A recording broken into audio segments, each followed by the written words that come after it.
कहानी की शुरुआत होती है कीगन नाम के लड़के से, जिसे पाल पोस कर बड़ा उसके ग्रैंड माँ और ग्रैंड पा ने किया था। वो कीगन के बेस्ट फ्रेंड थे और नदी के पास वाले लाइट हाउस पे काम करते थे। लेकिन वो कोई आम लाइट हाउस नहीं था। हर रात ग्रैंड पा लाइट ऑन करते थे, जिससे वो दूसरी दुनिया के अंधेरे को वहां से दूर रख सके। एक खतरनाक शिकारी। कहा जाता है कि जिस दिन ये लाइट बंद हुई तो वो शिकारी नदी में आ जाएगा और ढूंढेगा उस चमत्कारी हिरन को, जिसकी सींगों में जादुई ताकतें छुपी हुई है। उनकी सींगों से ही पानी की धारा बनती है और जिंदगी पनपती है। और अगर वो शिकारी उन जादुई सींगों को ले गया तो नदियां सूख जाएगी और जीवन खतरे में आ जाएगा। खैर, अभी नदियां सही सलामत बह रही हैं और जिंदगी फल फूल रही है। कीगन आज शहर में होने वाले पार्टी में डीजे बनने वाला था, इसलिए वो बहुत खुश था। ये कीगन की बेस्ट फ्रेंड मोया है। वो दुकान से अपने फेवरेट सीडी खरीदता है और अपने ग्रैंड पेरेंट्स के पास जाता है। वो अपने ग्रैंडपा को अपना लाया हुआ म्यूजिक प्ले करके सुनाता है। उसके ग्रैंडपा डांस करने लगते हैं। वो अपने जमाने में कमाल के डांसर हुआ करते थे, पर अब उनकी उम्र हो चुकी थी और उनका शरीर अब उनका साथ नहीं देता था। वो कीगन को उन चमत्कारी हिरन की कहानियां सुनाया करते थे और कहते हैं कि उन हिरन के डांस की वजह से ही नदियां बहती है और ये लाइट हाउस कभी बंद नहीं होना चाहिए, नहीं तो वो शिकारी आ जाएगा। पर कीगन को ये सिर्फ एक कहानी लगती थी।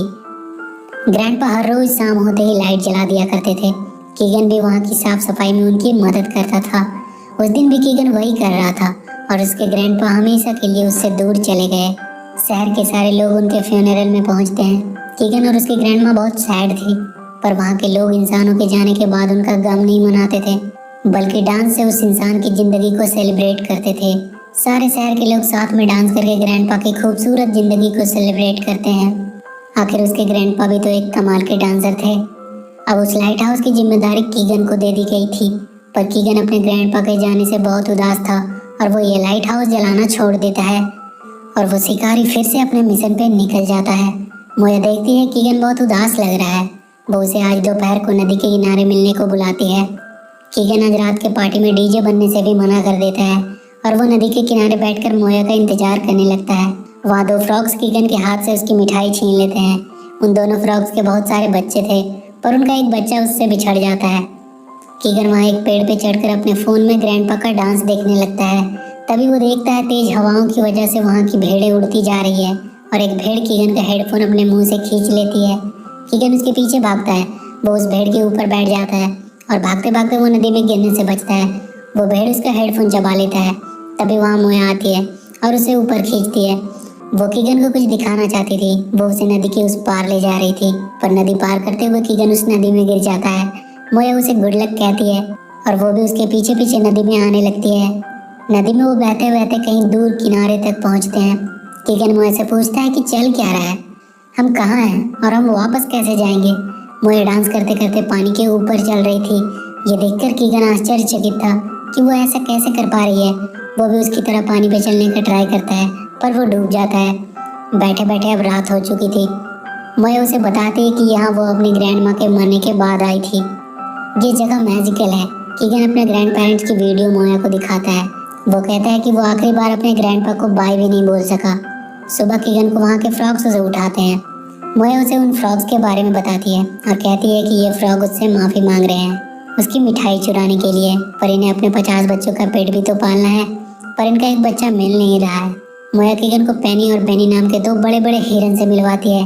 कीगन को लग रहा था कि वो सपना देख रहा है, पर मोया उसे कहती है कि ये सपना नहीं हकीकत है। तभी वहाँ और बहुत सारे बड़े बड़े हिरन आ जाते हैं, जिनकी कहानियाँ उसके ग्रैंडपा सुनाया करते थे। वो सब डांस करने लगते हैं। उसे यकीन ही नहीं हो रहा था कि उसके ग्रैंडपा की कहानियाँ सच्ची थी। उन सारे बड़े हिरन का किंग पैट्रिक नाम का एक हिरन था, जिसकी सींगें सबसे बड़ी और सुनहरी थी। मोया कीगन को उससे मिलवाती है। पैट्रिक कीगन से उसके दादाजी के बारे में पूछता है कि वो कैसे इंसान थे। कीगन उन्हें बताता है कि वो एक बहुत ही कमाल के डांसर थे और एक कमाल के लाइट हाउस कीपर। पैट्रिक उसे नदियों के बारे में बताता है कि यही है जो दुनिया की हर एक चीज को आपस में जोड़ती है और इनके जश्न में डांस करने से जो ऊर्जा बनती है वो वापस उन नदियों की हो जाती है। ये नदियां ही जीवन का आधार है। वो शिकारी भी उन बड़े हिरन की तलाश में वहां तक पहुंच चुका था। वो उनके रास्ते में कई तरह के ट्रैप्स लगाने लगता है ताकि वो उन्हें पकड़ सके। वहाँ के हिरन हर्लिंग नाम का गेम खेलते थे, जो कीगन भी खेला करता था। खेलते खेलते दो हिरन घायल हो जाते हैं और कीगन को एक टीम में शामिल कर लिया जाता है और कीगन अपना कमाल उन्हें दिखाता है। और अपनी टीम को जितवाता भी है। सब कीगन को सर पे उठा लेते हैं, पर हारने वाला हिरन गुस्से में बॉल को दूर फेंक देता है और कीगन उस बॉल को लेने के लिए जाता है। वहाँ उसे एक खंडर दिखाई देता है, वो उसके अंदर जाता है। वहाँ उसे वही शिकारी दिखाई देता है। कीगन उसे देखकर डर जाता है। वो उसे पहचान जाता है कि ये वही शिकारी है जो उसके ग्रैंडपा बताते थे। वो कीगन को अपनी दुनिया में आने को कहता है और कहता है कि वहाँ उसके दादाजी भी होंगे, पर कीगन उसे कहता है कि उसके दादाजी ने उस पर विश्वास करने से मना किया था। कीगन वहाँ से बाहर आ जाता है, पर वो किसी को बताता नहीं है उस शिकारी के बारे में, क्योंकि उसे लग रहा था ये सिर्फ उसका एक डर है। पैट्रिक उन्हें लेकर समुद्र के पास जाता है। पैट्रिक उन्हें बताता है कि लोग मरने के बाद यहीं से दूसरी दुनिया की ओर जाते हैं। वहाँ का गेटकीपर कीगन को बताता है कि उसके ग्रैंडपा यहाँ से नाचते हुए और खुशी खुशी गए थे। तभी वहाँ वो शिकारी आ जाता है और एक हिरन का सींग अपनी गोली से तोड़ देता है। सारे हिरन वहाँ से भागने लगते हैं, पर बेनी भाग नहीं पा रहा था और वो शिकारी रस्सी फेंक कर उसे पकड़ लेता है। उसे बचाने के लिए पैट्रिक वहाँ आता है। वो उस शिकारी के साथ लड़ने लगता है और वो उसे लगभग हरा ही दिया था, पर उसने कीगन को पकड़ लिया और उसके बदले में वो पैट्रिक से उसकी सींगें मांगता है और वो पैट्रिक को बांध देता है, पर पैट्रिक उसे खोलकर उसकी ओर बढ़ता है। वो शिकारी उस पर गोली चला देता है। सारी नदियां अब सूखने लगी और हर तरफ अंधेरा हो गया। कीगन उठकर देखता है पैट्रिक वहां मरा हुआ पड़ा है और उसकी सींगें भी नहीं रही। वो रोने लगता है कि सब उसकी गलती की वजह से हुआ है। अगर वो लाइट हाउस जला दिया होता तो आज ये सब नहीं होता। आखिरी बार सारे हिरन पैट्रिक को श्रद्धांजलि देते हैं। कीगन समुद्र की तरफ भागता है। वहाँ वो शिकारी सींगे लेकर जाने वाला होता है। वहाँ के गेटकीपर कीगन को कहता है कि वो सींगे को पानी में गिराना होगा, जिससे नदियों में फिर से जान आ जाएगी। कीगन पत्थर मारकर उसका बंदूक नदी में गिरा देता है और उसकी लाइट भी फोड़ देता है। वहाँ की मछलियाँ भी कीगन की मदद करती हैं और कीगन उन सींगों को पानी में गिराने में कामयाब रहता है। पानी में गिरते ही पानी से पैट्रिक की तस्वीर बनती है और उसके सींगों से एक रोशनी निकलती है, जिससे वो शिकारी खत्म हो जाता है। कीगन भी पानी में गिर जाता है, पर वहाँ की मछलियाँ उसे बाहर आने में मदद करती हैं।